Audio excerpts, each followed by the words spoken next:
ಶಾಸಕ ಜಿಟಿ ದೇವೇಗೌಡರ ಕುಟುಂಬದಲ್ಲಿ ಬಿರುಗಾಳಿ ಎದ್ದಿದೆ. ಪೊಲೀಸ್ ಠಾಣೆಯ ಮೆಟ್ಟಿಲೇರಿರುವಂಥದ್ದು ಮಗ ಹರೀಶ್ ಗೌಡ ಮತ್ತು ಸೊಸೆ.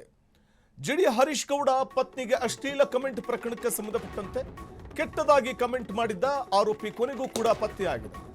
ಜಿಟಿ ದೇವೇಗೌಡರ ಅಳಿಯನಿಂದಲೇ ಕೆಟ್ಟದಾಗಿ ಕಮೆಂಟ್ ಮಾಡಲಾಗಿತ್ತು ಅನ್ನುವಂಥದ್ದು ಇದೀಗ ಕೇಳಿಬರ್ತಾ ಇರುವಂತಹ ಒಂದು ಆರೋಪ. ಕೆಟ್ಟದಾಗಿ ಕಮೆಂಟ್ ಮಾಡಿದ್ದ ಆರೋಪಿ ಕೊನೆಗೂ ಪತ್ತೆಯಾಗಿದ್ದಾನೆ. ಅದು ಜಿಟಿ ದೇವೇಗೌಡರ ಅಳಿಯನೇ ಕೆಟ್ಟದಾಗಿ ಕಮೆಂಟ್ ಅನ್ನ ಮಾಡಿದ್ದ.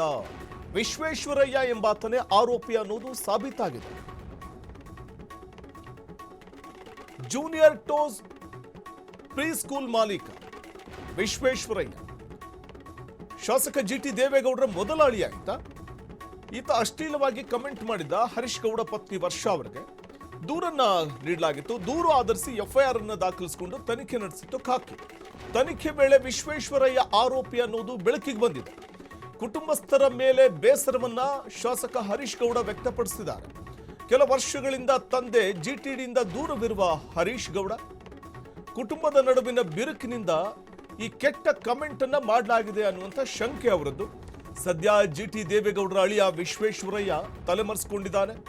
ಆರೋಪಿಯ ಬಂಧನಕ್ಕಾಗಿ ಪೊಲೀಸರು ಬಲೆ ಬೀಸಿದ್ದಾರೆ. ಮೈಸೂರು ಪೊಲೀಸರು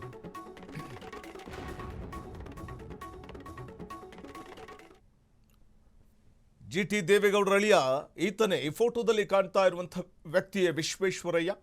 ಮೊದಲ ಅಳಿಯ ಅಂತೆ ಜಿಟಿ ದೇವೇಗೌಡರ ಮೊದಲ ಅಳಿಯ. ಆದರೆ ಜಿಟಿ ದೇವೇಗೌಡರ ಸೊಸೆಗೆ ಅಶ್ಲೀಲವಾಗಿ ಕಮೆಂಟ್ ಅನ್ನ ಮಾಡಿದ್ದ. ಅಂದ್ರೆ ನೋಡಿ, ಕುಟುಂಬದಲ್ಲಿ ಯಾವ್ಯಾವ ರೀತಿಯಾಗಿ ನಡೀತವೆ ಅನ್ನೋದಕ್ಕೆ ಅದು ಜಿಟಿ ದೇವೇಗೌಡರ ಪುತ್ರ ಜಿಡಿ ಹರೀಶ್ ಅವರ ಧರ್ಮಪತ್ನಿ ವರ್ಷ ಅವರಿಗೆ ಅಶ್ಲೀಲವಾಗಿ ಕಮೆಂಟ್ ಮಾಡಿದ್ದ. ಆದರೆ ಅಶ್ಲೀಲವಾಗಿ ಕಮೆಂಟ್ ಮಾಡಿದ್ದಂಥ ಒಂದು ವಿಚಾರವಾಗಿ ಪೊಲೀಸ್ ಠಾಣೆಯ ಮೆಟ್ಟಿಲೇರಿದ್ರು ದಂಪತಿ. ಅಂತೂ ಪೊಲೀಸರು ತನಿಖೆಯನ್ನು ನಡೆಸಿದ ನಂತರದಲ್ಲಿ ಗೊತ್ತಾಗಿದ್ದು ಅವರ ಕುಟುಂಬದಲ್ಲೇ ಒಬ್ಬರು ಅಶ್ಲೀಲವಾಗಿ ಕಮೆಂಟನ್ನು ಮಾಡಿದ್ದಾರೆ. ಯಾರಾತ ಅಂತ ನೋಡ್ತಾ ಹೋದರೆ ಪೊಲೀಸರಿಗೂ ಅಚ್ಚರಿ ಕಾದಿತ್ತು, ಸ್ವತಃ ಕುಟುಂಬಸ್ಥರಿಗೂ ಅಚ್ಚರಿಯಾಗಿತ್ತು. ಜಿಟಿ ದೇವೇಗೌಡರ ಮೊದಲ ಅಳಿಯ ವಿಶ್ವೇಶ್ವರಯ್ಯ ಈ ವೇಳೆ ಜಿಟಿ ದೇವೇಗೌಡರ ಮಗ ಜಿಡಿ ಹರೀಶ್ ಗೌಡನ ಧರ್ಮಪತ್ನಿಗೆ ಅಶ್ಲೀಲವಾಗಿ ಕಮೆಂಟ್ ಮಾಡಿದ್ದ ಅನ್ನುವಂಥದ್ದು ಇದೀಗ ಗೊತ್ತಾಗಿದ್ದು. ಈ ಸಂಬಂಧ ದೂರು ಆಧರಿಸಿ ಎಫ್ಐಆರ್ ದಾಖಲಿಸಿಕೊಂಡು ತನಿಖೆಯನ್ನ ನಡೆಸಿದ್ದು ಖಾಕಿ. ವಿಶ್ವೇಶ್ವರಯ್ಯ ಆರೋಪಿ ಅನ್ನೋದು ಬೆಳಕಿಗೆ ಬಂದಿದೆ. ಇದೀಗ ಶಾಸಕ ಹರೀಶ್ ಗೌಡ ಕುಟುಂಬಸ್ಥರ ಮೇಲೆ ಬೇಸರ ಹೊರಹಾಕಿದ್ದಾರೆ. ಕೆಲ ವರ್ಷಗಳಿಂದ ಜಿಟಿ ದೇವೇಗೌಡರಿಂದ ದೂರನೇ ಇದ್ದಾರೆ. ಆದರೆ ಕುಟುಂಬದ ನಡುವಿನ ಬಿರುಕಿನಿಂದ ಈ ರೀತಿ ಕೆಟ್ಟ ಕಮೆಂಟ್ ಅನ್ನ ವಿಶ್ವೇಶ್ವರಯ್ಯ ಹಾಕಿದ್ದ ಅನ್ನುವಂಥದ್ದು ಕೇಳಿಬರ್ತಾ ಇರುವಂಥ ಒಂದು ಆರೋಪ.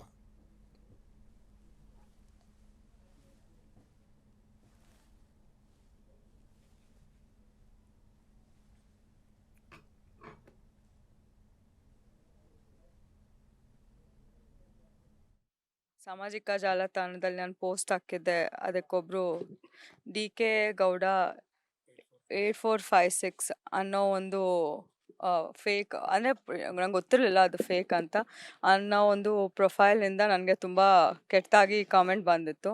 ನಾನು ಅದನ್ನು ಬಂದು ಪೊಲೀಸ್ ಸ್ಟೇಷನಲ್ಲಿ ಕಂಪ್ಲೇಂಟ್ ಫೈಲ್ ಮಾಡಿದ್ದೆ. ಇವತ್ತು ಅದು ಕಂಪ್ಲೇಂಟ್ ಫೈಲ್ ಮಾಡಿದ್ನ ಮೊನ್ನೆ, ಈಗ ಒಂದು 3-4 ಡೇಸಿಂದನೂ ಬಂದಿದ್ವಿ. ಇನ್ನೊಂದು ಸ್ವಲ್ಪ ವೆರಿಫಿಕೇಷನ್ ಬೇಕಿತ್ತು ಅಂತ ಅದು ಎಲ್ಲ ಮಾಡಿ ಅವರು ನ್ಯಾಯಬದ್ಧವಾಗಿ ಪೊಲೀಸವರು ತನಿಖೆ ನಡೆಸಿ ಇವತ್ತು ಯಾವ ಒಂದು ಐಡಿಯಿಂದ ಯಾವ ಒಂದು ಇದರಿಂದ ನನಗೆ ಕಮೆಂಟ್ ಬಂದಿದೆ ಅಂತ ನಮಗೆ ಮಾಹಿತಿ ಕೊಟ್ಟಿದ್ದಾರೆ. ಅಂದರೆ ಆ ವ್ಯಕ್ತಿ ಅಕೌಂಟ್ ಅಲ್ಲ, ಅದು ಇನ್ನೊಬ್ಬರು ವ್ಯಕ್ತಿ ಆ ಹೆಸರಲ್ಲಿ ಫೇಕ್ ಅಕೌಂಟ್ನ ಕ್ರಿಯೇಟ್ ಮಾಡಿಕೊಂಡು ನಮಗೆ ಕಮೆಂಟ್ ಮಾಡಿರೋದು. ಅದಕ್ಕೋಸ್ಕರನೇ ಇವತ್ತು ಮೀಡಿಯಾ ಮುಂದೆ ಬಂದಿದ್ದು ಕಾರಣ, ಅಂದರೆ ಪೊಲೀಸ್ ಅವ್ರ ಹತ್ರ ನಾವು ಸ್ಟ್ರಿಕ್ಟಾಗಿ ಆ್ಯಕ್ಷನ್ ತೊಗೊಬೇಕು ಅನ್ನೋ ಕಾರಣನೇ ಇದು. ಬಿಕಾಸ್ ನಾನು ಮಾಡ್ತಿದ್ದೆ ಸಮಾಜಮುಖಿ ಕೆಲಸ. ನಾನು ಮಾಡ್ತಿದ್ದ ಕೆಲಸಕ್ಕೂ ಅಲ್ಲಿ ಬಂದಿದ್ದ ಕಮೆಂಟ್ಗೂ ಒಂದಕ್ಕೂ ಸಂಬಂಧನೇ ಇರಲಿಲ್ಲ. ಆಮೇಲೆ ಇದು ಅದೇ ಹೇಳಿದ್ನಲ್ಲ ಅವತ್ತು ತಮ್ಗಳ ಮೀಡಿಯಾದಲ್ಲೂ ಹೇಳಿದ್ದೀನಿ, ಇದೊಂದು ಕಮೆಂಟ್ ಅಂತ ಸುಮ್ಮನೆ ಆದರೆ ಇದೇ ಇನ್ನೂ ಹೆಚ್ಚಾಗಿ ಹೋಗೋದು. ಆಮೇಲೆ ಇದು ಇವಾಗ ಕಾಮನ್ ಆಗಿಬಿಟ್ಟಿದೆ ಒಂಥರ. ಎಲ್ಲರಿಗೂ ತುಂಬ ಇದು ಬೇಜಾರು ಆಗ್ತಾಯಿದೆ. ಯಾರು ಪಬ್ಲಿಕ್ ಪ್ಲ್ಯಾಟ್ಫಾರ್ಮಲ್ಲಿ ಇದ್ದೀವಿ, ಯಾರು ಒಂದು ಪಬ್ಲಿಕ್ ಪ್ಲ್ಯಾಟ್ಫಾರ್ಮ್ ಬಂದವ್ರಿಗೆಲ್ಲ ಇದು ಒಂದು ಒಂದು ಏನಂತೀರ ಒಂದು ಟಾಕ್ಸಿಕ್ ಎನ್ವೈರ್ನ್ಮೆಂಟ್ ಥರನೇ ಕ್ರಿಯೇಟ್ ಮಾಡ್ತಿದ್ದಾರೆ. ಸುಮ್ನೆ ಯಾವ್ದ್ಯಾವ್ದೋ ಫೇಕ್ ಅಕೌಂಟ್‌ಗಳು ಕ್ರಿಯೇಟ್ ಮಾಡೋದು, ಯಾವ್ದ್ಯಾವ್ದೋ ಅ ಅವ್ಯವಾಚ್ಯ ಶಬ್ದಗಳನ್ನ ಯೂಸ್ ಮಾಡ್ಕೊಂಡು ಆಹ್, ನಿಂದಿಸೋದು ಇದು ತುಂಬಾನೇ ಜಾಸ್ತಿ ಆಗ್ತಿದೆ. ನಾವು ಆ ಥರ ನಿಮ್ಗೆ ಅವತ್ತೇ ಹೇಳಿದೆ, ಇಂಥ ಶಬ್ದಗಳಾಗಿರ್ಬೋದು, ಈ ಥರ ಎಲ್ಲ ನಾವೇನು ಕೇಳ್ಕೊಂಡು ಬಂದಿರಲ್ಲ. ಅಂಥ ಸಂಸ್ಕಾರ ಇಲ್ದಿರೋ ಮನೆಗಳಿಂದ ಬಂದಿರಲ್ಲ. ಅವರು ಯಾರೋ ನಮ್ಗೆ ಗುರ್ತಿಲ್ಲ, ಪರಿಚಯ ಇಲ್ಲ, ನಾವು ಮಾಡೋ ಕೆಲ್ಸಕ್ಕೂ ಅವ್ರ ಕಮೆಂಟ್‌ಗೂ ಅದು ಸಂಬಂಧನೇ ಇರಲ್ಲ. ಆವಾಗ ನಮಗೂ ಬೇಜಾರಾಗುತ್ತೆ ಸರ್. ಆಮೇಲೆ ನಮ್ಗೂನು ಫ್ಯಾಮಿಲಿ ಇರುತ್ತೆ, ನಮ್ಮ ಮಕ್ಳು ಇರ್ತಾರೆ, ನಮಗೆ ಬೇಕಾಗಿರೋರು ಇರ್ತಾರೆ. ಅವ್ರಿಗೆ ನಾನು ಏನು ಮೆಸೇಜ್ ಕೊಟ್ಟಂಗಿರುತ್ತೆ ಇದರಿಂದ ಅಂತ. ಜೀವನದಲ್ಲಿ ಇರ್ತಕ್ಕಂಥ ಯಾರಿಗೇ ಇರ್ಬೋದು, ನಿಮ್ಗೆ ಹಕ್ಕಿದೆ, ಪ್ರಶ್ನೆ ಮಾಡಿ.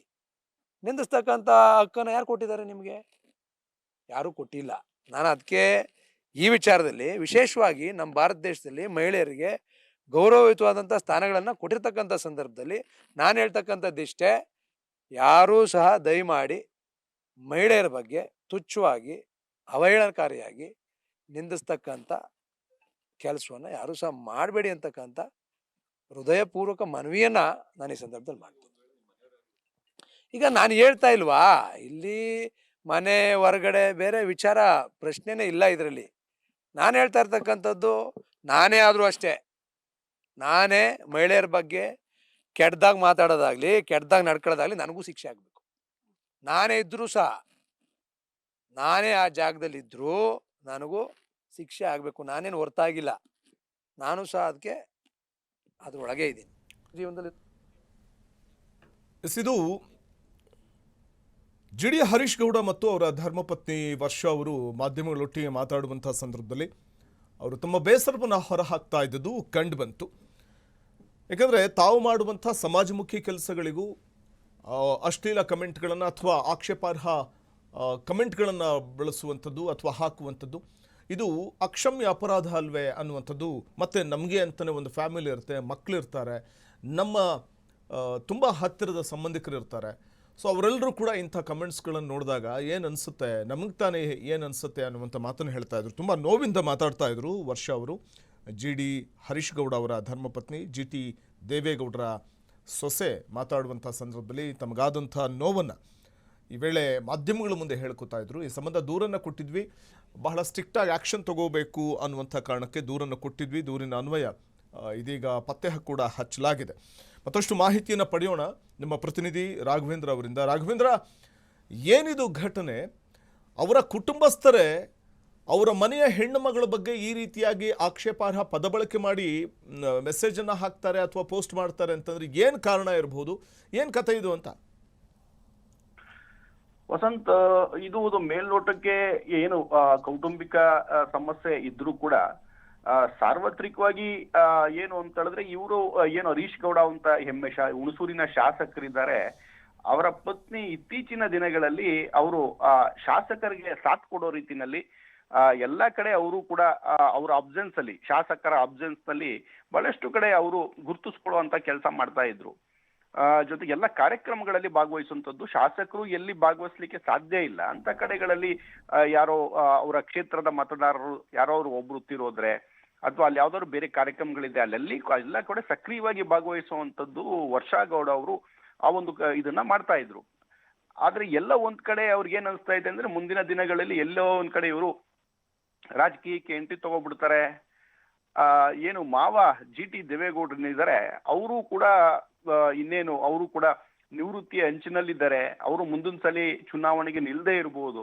ಹಂಗಾಗಿ ಏನು ವರ್ಷಾ ಗೌಡ ಅವರು ಇದ್ದಾರೆ, ಅವರು ಮುಂಚೂಣಿಗೆ ಬರ್ತಾ ಇರೋದು ಎಲ್ಲ ಒಂದ್ ಕಡೆ ಅವರ ಕುಟುಂಬದ ಒಳಗಡೆನೆ ಸಹಿಸ್ಲಿಕ್ಕೆ ಸಾಧ್ಯ ಆಗ್ಲಿಲ್ಲ ಅಂತ ಕಾಣಿಸುತ್ತೆ. ಹಾಗಾಗಿ ಅವರ ಹಿರಿಯ ಹಳಿಯ ವಿಶ್ವೇಶ್ವರಯ್ಯ ಅಂತೇಳಿ ಏನು ಈಗ ಏನು ಅಶ್ಲೀಲ ಕಾಮೆಂಟ್ ಮಾಡಿರುವಂತ ವಿಚಾರದಲ್ಲಿ ಆರೋಪಿಯಾಗಿ ಸಿಕ್ಕಿ ಬಿದ್ದಿರ್ತಕ್ಕಂಥ ವಿಶ್ವೇಶ್ವರಯ್ಯನವರಿದ್ದಾರೆ. ಅವರು ಜೋಸ್ ಫ್ರೀ ಸ್ಕೂಲ್ ಅಂತೇಳಿ ಹುಣಸೂರಿನಲ್ಲಿದೆ, ಅದರ ಮಾಲೀಕ ಕೂಡ ಆಗಿದ್ದಾರೆ.